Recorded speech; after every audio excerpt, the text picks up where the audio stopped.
प्रमाण कौन देगा आलोक जोशी? सरकार देगी? आरोप गंभीर हैं, क्या इस बात से इनकार किया जा सकता है? तो प्रमाण या इन आरोपों को सत्यापित या इनको कूड़े की रद्दी में डालने का काम कौन करेगा? या हो रहा है वो काम, शुरुआत होती दिख रही है? देखिए, काम हो रहा है कि नहीं पता नहीं है। आपको ध्यान दें तो सुप्रीम कोर्ट में जो ये मामला चल रहा है वहां ये कहा गया है कि साहब इस पे कमेटी बनाई जाए जांच करने की, रेगुलेटरी फ्रेमवर्क को मजबूत करने के लिए कमेटी बनाई जाए और वो इस पे विचार करे तो कोई दिक्कत नहीं है हमें।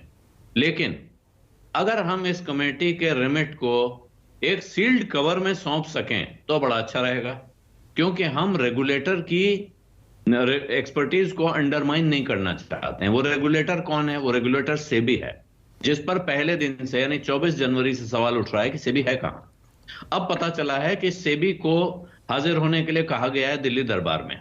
सेबी की हाजिरी होनी है कल या परसों। सेबी चीफ दिल्ली होंगी और वो ऑटोनोमस रेगुलेटर हैं, पूरी तरह इक्विप्ड हैं। फिर ये बताइए कि इस विकट समय पर सरकार सेबी को बुला के क्या पूछना चाह रही है या क्या बताना चाह रही है? यहां से एक सवाल उठ रहा है कि क्या तैयारी हो रही है, अदालत क्या करेगी और उस अदालत में बंद लिफाफे में सरकार क्या पेश करना चाहती है, अब ये दूसरा सवाल है। लेकिन यहां जो बात आप काफी समय से, और नरसिम्हा राव जी क्योंकि हमारे पुराने पहले ये सेफोलॉजिस्ट थे और तमाम हम लोग तो सेफोलॉजिस्ट को पत्रकार बिरादरी का ही मानते हैं, तो अपनी बिरादरी के जुड़े हुए मानिए इनको।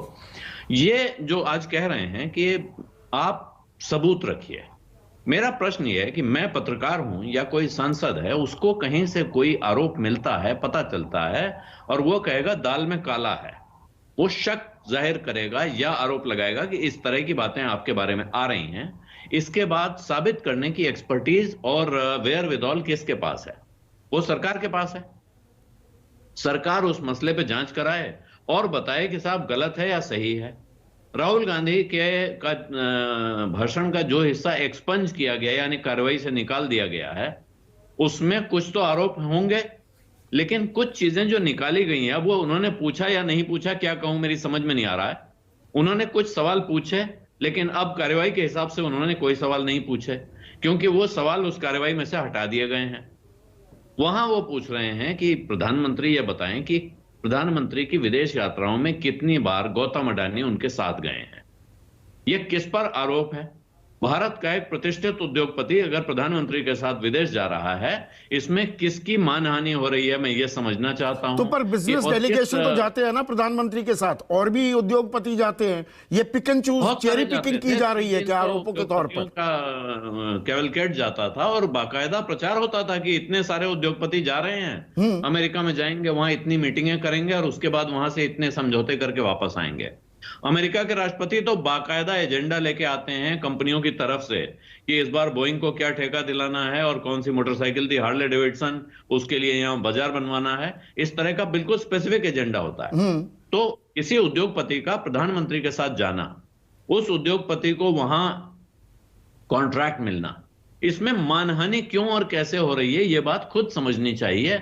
और यह बात क्यों कही जा रही है कि आप मानहानि करने वाले आरोप नहीं लगा सकते हैं। अब इसके बाद आता है किस्सा कि हिंडनबर्ग की जो रिपोर्ट है और सीएजी की जो रिपोर्ट है। सीएजी की रिपोर्ट जो राय साहब, विनोद राय, अब राय साहब के नाम से ज्यादा जाने जाते हैं, उन्होंने जो राय दे दी थी कि इतना घाटा हुआ, वो घाटा तो बाद में सब हवा हवाई साबित हुआ।